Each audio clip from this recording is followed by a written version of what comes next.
And the star of our video today is a very beautiful Little Yellow Duck co-branded gaming handheld. This is the Pocket Mini Little Yellow Duck co-branded limited edition from AYANEO.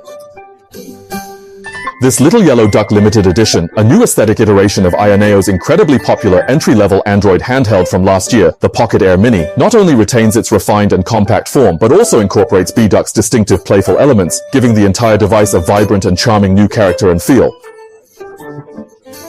And with its 799 yuan price tag, it continues to offer great value, making it a truly charming entry-level 4x3 retro Android gaming handheld. As a limited edition, co-branded handheld device, we absolutely must begin our discussion right here with the unboxing experience. The packaging box itself prominently features classic B-Duck Little Yellow Duck elements. Its yellow matte textured packaging, paired with the device's glossy graphic, creates a truly premium feel. On the side of the device, you'll find the AYANEO and B-Duck brand logos, showcasing that very same playful and charming font. The device itself is very small and exquisite. It feels smooth and rounded and very comfortable in the hand. It's a gaming handheld that you can truly fit in your pocket. Although it has a plastic body, the spray coating process on the surface is incredibly fine. The device showcases a stunning color gradient, transitioning smoothly from a soft yellow on the left to a vibrant yellow on the right. This, along with the exquisitely fine matte finish and the iconic B-Duck graphics, genuinely elevates this entry-level handheld, giving it a distinct touch of premium quality. Holding it in your hand, it's just like a delicate, adorable milk and egg yolk pudding, truly delightful. And the intricate detail is found in the graphics and text on its surface, which you can distinctly feel as a raised texture when you run your hand over it, a kind of tactile, three-dimensional printing. So, on a scale of 1 to 10, what score would you give its appearance? Since I just reviewed AYANEO's own flagship 4x3 handheld, the Pocket S Mini, a few days ago, I can do a direct comparison between these two devices.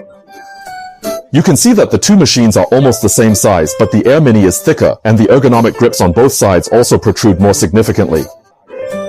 The top ports on both devices are nearly identical, with L3 and R3 custom buttons. The S Mini has separate buttons, while the Air Minis are integrated into the decorative strip ends. Additionally, the Air Mini's power button doesn't have fingerprint recognition. Both support TF card expansion, but the entry-level Air Mini even includes a 3.5mm headphone jack, which is very practical. The screen sizes of both devices are exactly identical. However, the colors appear to exhibit a subtle difference. In terms of weight, the S Mini is 303 grams, while the Air Mini is slightly lighter at 277 grams. However, there's a significant difference in their performance and specs. The Air Mini is focused on being entry-level, while the S Mini is all about being a flagship. In terms of design style, these two 4x3 handhelds also have clear differences. The flagship Pocket S Mini boasts a more elegant and high-tech aesthetic, whereas the entry-level Air Mini presents a cuter and more playful charm. If you want to buy a high-performance 4x3 handheld as your definitive device, then the S Mini is a great choice.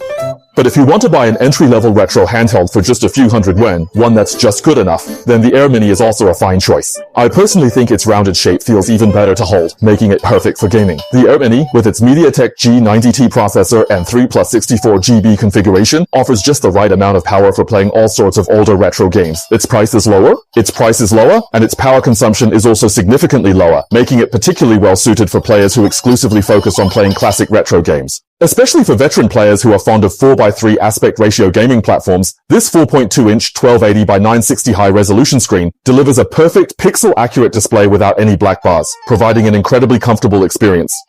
For 4:3 ratio platforms like the FCS, FC, or PS1, the performance is already way more than enough, so you really don't need to worry at all. Crucially, this screen also boasts rather impressive color display capabilities. Classic, older games genuinely spring to life on this screen. Every intricate detail is vividly displayed, appearing as if truly alive and breathing before your very eyes. Moreover, this chip's performance extends well beyond merely playing these classic 2D games. When it comes to certain 3D games, such as the big-name titles available on the Dreamcast platform, it runs them with impressive fluidity. You might even consider enabling a higher resolution for your gameplay experience. Furthermore, it can even manage to play some games using a PS2 emulator, allowing you to experience certain titles. However, this is definitely limited to a select portion of the overall game library available on that platform, so don't expect to play everything.